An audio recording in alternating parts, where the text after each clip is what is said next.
English में इसको क्या बोलते हैं? लर्निंग। अधिगम का मतलब होता है सीखना। सीखना सब सभी अवगत हैं।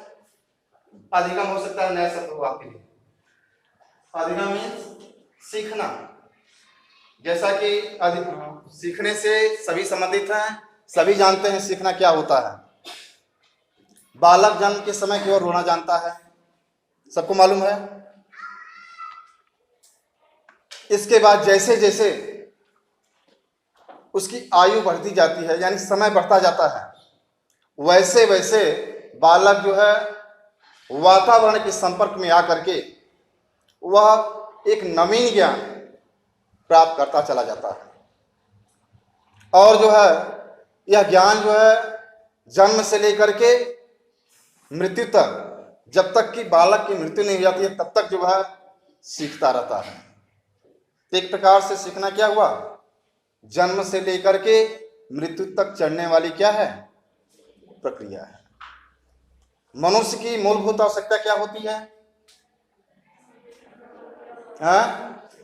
रोटी, कपड़ा और मकान। इन्हीं तीन बिंदुओं के लिए मनुष्य कुछ न कुछ करता है। यदि तीन की आवश्यकता नहीं होती तो हमें क्या जरूरत है यहां आने की? आपको क्या जरूरत है पढ़ने की? है कि नहीं? हम इन्हीं तीन की आवश्यकता की पूर्ति के लिए हम कुछ न कुछ जो है करते हैं। जैसे रोटी और कपड़ा मकान की आवश्यकता है एक व्यक्ति के लिए, ठीक उसी प्रकार से सीखना भी मूलभूत आवश्यकता है। क्यों हम सीखते हैं? अपने जीवन को सार्थक बनाने के लिए, ताकि हमारा जीवन जो है आसान हो जाए, सरल हो जाए। इसलिए हम जो है उसको सीखते हैं। तो सीखने के लिए कोई न कोई ऐसा उत्तरदायी कारक होता है जिसके वजह से हम कोई कार्य करते हैं। जैसे भोजन बताए हैं, रोटी, मकान, कपड़े, एक उद्दीपक का कार्य करता है। एक प्रकार से यह हमें प्रेरित करता है कि यह कार्य करने के लिए हमें बाध्य करता है, तभी हम करते हैं। तो इस तरह से हम कह सकते हैं कि अधिगम किसी स्थिति के प्रति एक सक्रिय क्या है? प्रतिक्रिया है। और जो है यह प्रक्रिया हम अपने आप करते हैं। इस प्रक्रिया के माध्यम से व्यक्ति में क्या होता है? एक बिहेव का चेंज मिलता है, व्यवहार में परिवर्तन मिलता है। इस तरह से हम कह सकते हैं कि अधिगम कोई मूर्त घटना नहीं है जिसको हम देख नहीं सकते हैं। कोई मूर्त घटना नहीं है, बल्कि क्या है? एक आंतरिक प्रक्रिया है जिसके वजह से व्यक्ति के व्यवहार के रूप में वह परिलक्षित होता है। इस प्रकार से हम कह सकते हैं कि अधिगम व्यक्ति के व्यवहार में क्या है? परिवर्तन है, और वह दिखाई नहीं देता है। इसके लिए दो कार्य करते हैं, जैसा कि मैं बताया जो है, एक तो उद्दीपक और दूसरा क्या है? अनुक्रिया। क्या होता है?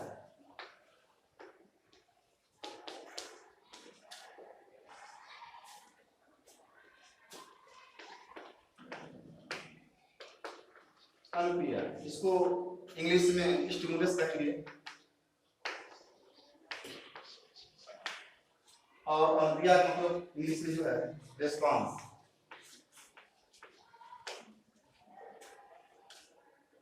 तो सीखने के लिए ये दो बिंदु जो है महत्वपूर्ण होते हैं। यानी अनुक्रिया कब उत्पन्न होगी? जब कोई न कोई उद्दीपक हमारे सामने होता है। जैसे मान लीजिए कोई व्यक्ति जो है दिन भर मजदूरी करता है। क्यों करता है? पैसे कमाने के लिए। यदि पैसा उसको नहीं मिलेगा तो मजदूरी नहीं करेगा। तो यहां मजदूरी क्या है? एक उद्दीपक है।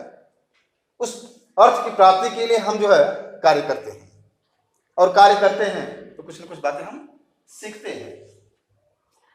लेकिन जो हम व्यवहार की बात कर रहे हैं कि अधिगम व्यक्ति के व्यवहार में क्या है? परिवर्तन है। व्यवहार परिवर्तन होता है, सीखने से व्यवहार में परिवर्तन होता है। यह परिवर्तन जो है सकारात्मक होता है, पॉजिटिव होता है। ऐसा व्यवहार परिवर्तन ना हो जिसमें नेगेटिव हो। नेगेटिव को हम जो है अधिगम की श्रेणी में नहीं रखते हैं। कुछ ऐसे कारक होते हैं जिसकी वजह से व्यक्ति के व्यवहार में परिवर्तन होता है। जैसे मान लीजिए परिपक्वता, जैसे व्यक्ति की आयु बढ़ती है और व्यक्ति क्या होता है, परिपक्व होता है। परिपक्व होता है तो उसके व्यवहार में चेंज दिखाई देता है। तो परिपक्वता एक जो है ऑटोमेटिक क्रिया है, स्वतः चलने वाली क्रिया है। उसको आप खुद करते नहीं बल्कि वह स्वतः अपने आप परिपक्वता होती जाती है। ये नहीं कि जो है 18 साल की उम्र हो गई तो आप वैसे ही रहेंगे। आपके शरीर में वृद्धि होगी, आकार में वृद्धि होगी, कोई न कोई परिवर्तन होता है। तो ऐसे परिवर्तन को हम जो है अधिगम की श्रेणी में नहीं रखते हैं। इसके अलावा जैसे अभिप्रेरणा हुआ, सीखने का महत्वपूर्ण बिंदु जो अभिप्रेरणा को माना जाता है। लेकिन अभिप्रेरणा कब प्राप्त होती है, जब प्राणी के अंदर जो आवश्यकता होती है। यदि आवश्यकता नहीं है तो व्यक्ति को प्रेरणा नहीं दी जा सकती है। तो अभिप्रेरणा को भी जो है हम अधिगम की श्रेणी में नहीं मानते हैं। जैसे मान लीजिए कोई छोटा बालक है, आप कह दें कि नहीं किताब वहां रखा हुआ है, बालक मिल जाता है, नहीं जाएंगे। फिर आप कहते हैं कि चलो मैं तुमको एक टॉफी देता हूं। फिर जो है टॉफी को प्राप्त करते बालक किताब वहां रखाता है। तो टॉफी की वजह से व्यक्ति कार्य कर रहा है, वहां तक तो जो है हम अधिगम की श्रेणी में नहीं मानते हैं, क्योंकि टॉफी की वजह से क्या। अब अगली बार करते हैं टॉफी नहीं देते हैं तो बालक आपको उठाकर किसी जगह नहीं रखता है, व्यवहार में परिवर्तन नहीं हुआ। वो कार्य क्यों किया, टॉफी की वजह से किया। लेकिन टॉफी की वजह से उसने कार्य तो कर दिया, अगली परिस्थिति में पुनः यदि करता है तो उसको हम अधिगम की श्रेणी में रखते हैं। तो इस तरह से हम कह सकते हैं कि अभिप्रेरणा भी जो है अधिगम की श्रेणी में नहीं आता है, और जो है परिपक्वता भी नहीं आता है। इसके अलावा और भी जो है कारक हैं जिसकी वजह से बिहेव चेंज होता है। जैसे मान लीजिए कोई व्यक्ति जो है औषधि सेवन करता है। औषधि का मतलब दवा से भी होता है परिवर्तन। जैसे मान लीजिए कोई मदिरा सेवन कर लिया, मदिरा सेवन से भी व्यक्ति के व्यवहार परिवर्तन होता है। तो क्या ऐसे व्यवहार परिवर्तन को अधिगम की श्रेणी में रखेंगे, नहीं रखेंगे। कोई शराब पी लिया व्यक्ति तो उसके बिहेव में चेंज होता है, तो वह भी जो है अधिगम की श्रेणी में नहीं होता है। दूसरी बात थकान। आप जैसे मान लीजिए सुबह आते हैं, आपके अंदर स्फूर्ति होती है, क्लास में आप सीखते हैं, लेकिन कोई कार्य यदि हम देर से करते रह जाते हैं तो शरीर में धीरे धीरे क्या होता है, हरासमेंट होता है, थकान का अनुभव होने लगता है। तो थकान की वजह से यदि व्यक्ति के व्यवहार में परिवर्तन हो रहा है तो उसको भी हम अधिगम की श्रेणी में नहीं रखते हैं।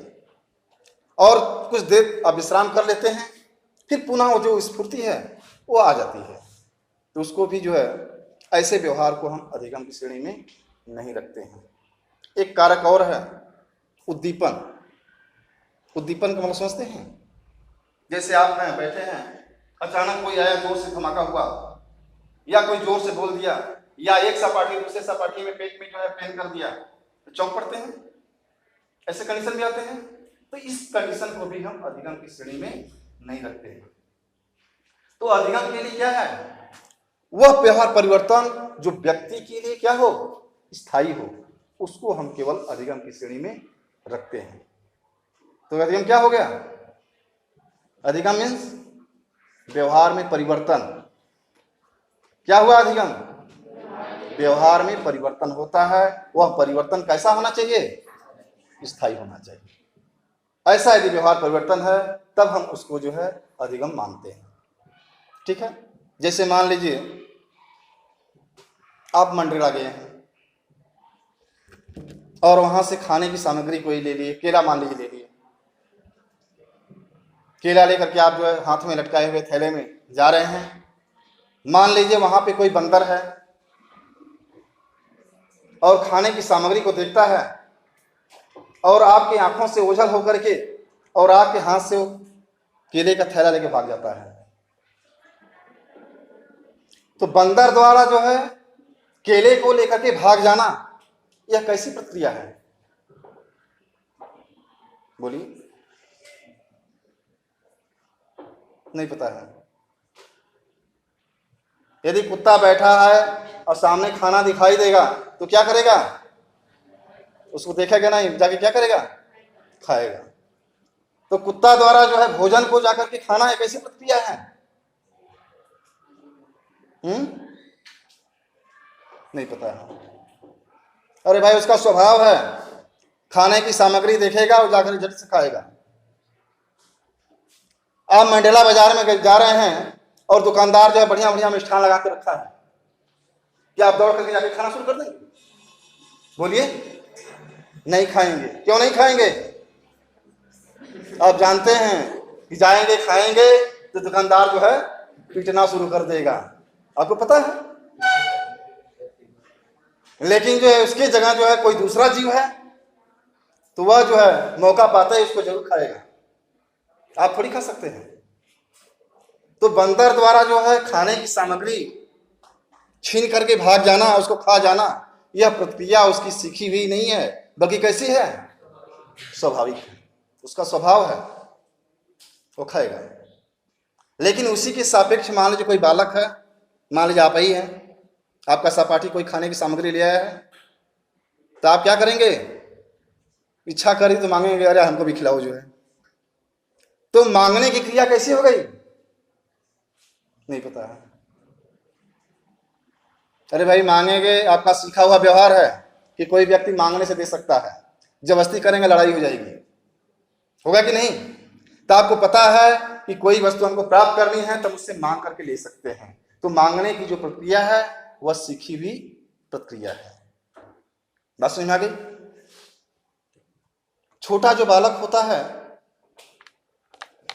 वह लाल चीज देखता है, लाल वस्तु को देखता है तो उससे बहुत आकर्षित होता है, उसको पकड़ने की कोशिश करता है। आपको पता है, माँ जो है छोटा बालक होता है उसको खेलने के लिए लाल वस्तु पकड़ाती है, या उसके चारपाई के ऊपर लाल कोई सामग्री लटकाती है जिसको देख करके बालक खुशी होता है, खेलता है और उसको पकड़ने की कोशिश करता है। मान लीजिए पहली बार जो है बालक आग को नहीं देखा है, आग का अंगारा कैसा होता है? लाल होता है, उसको कभी नहीं देखा है। पहली बार जो है बालक ये देखता है तो उसको पकड़ने की कोशिश करता है। जैसे ही बालक उसको टच करता है जल जाता है, जल जाता है, वो सट से अपना हाथ क्या करता है? पीछे खींच लेता है। उसको पीड़ादायक कैसा हुआ? अनुभव हुआ, यानी आग को उसने टच किया और उसको जो है जलन महसूस हुई, पीड़ादायक अनुभव हुआ। फिर भविष्य में दूसरी बार जब आग को देखता है बालक तो उसको छूता नहीं है बल्कि उससे दूर भागता है। तो एक प्रकार से क्या हो गया? उसको एक अनुभव मिला कि भविष्य में वह आग को कभी नहीं छुएगा। एक अनुभव प्राप्त हो गया कि आग जो है छूने से क्या हो जाएगा? हाथ जल जाएगा, यानी उसमें जलन उत्पन्न होगी।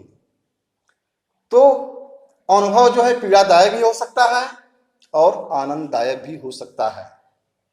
जैसा कि अभी हम चलेंगे थांडाई के सिद्धांत में, मैं बताऊंगा कि सीखने के लिए आनंद और कष्ट दोनों बातें होती हैं, तो कैसे जो है कोई प्राणी उसको सीखता है।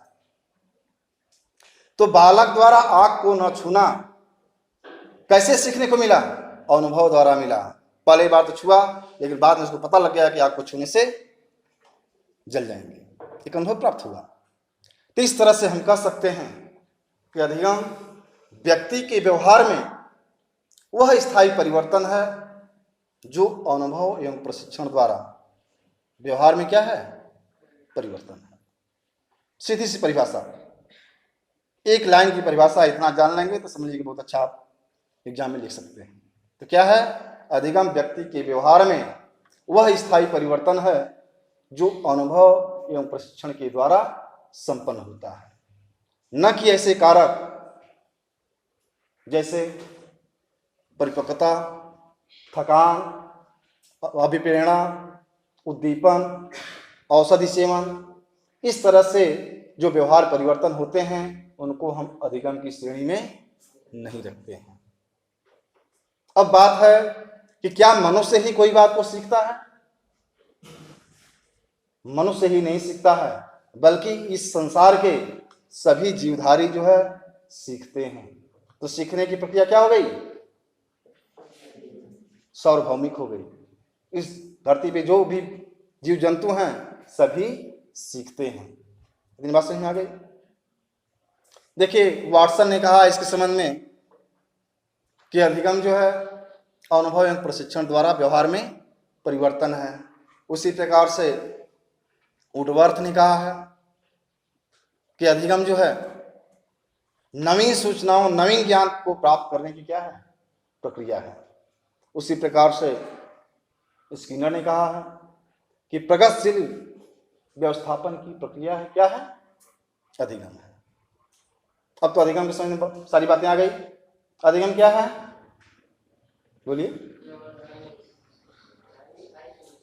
व्यक्ति के व्यवहार में स्थायी परिवर्तन है। स्थायी परिवर्तन कैसे होता है? व्यक्ति के व्यवहार में स्थायी परिवर्तन कैसे होता है? अनुभव एवं प्रशिक्षण द्वारा व्यक्ति के व्यवहार में स्थायी परिवर्तन होता है। चलिए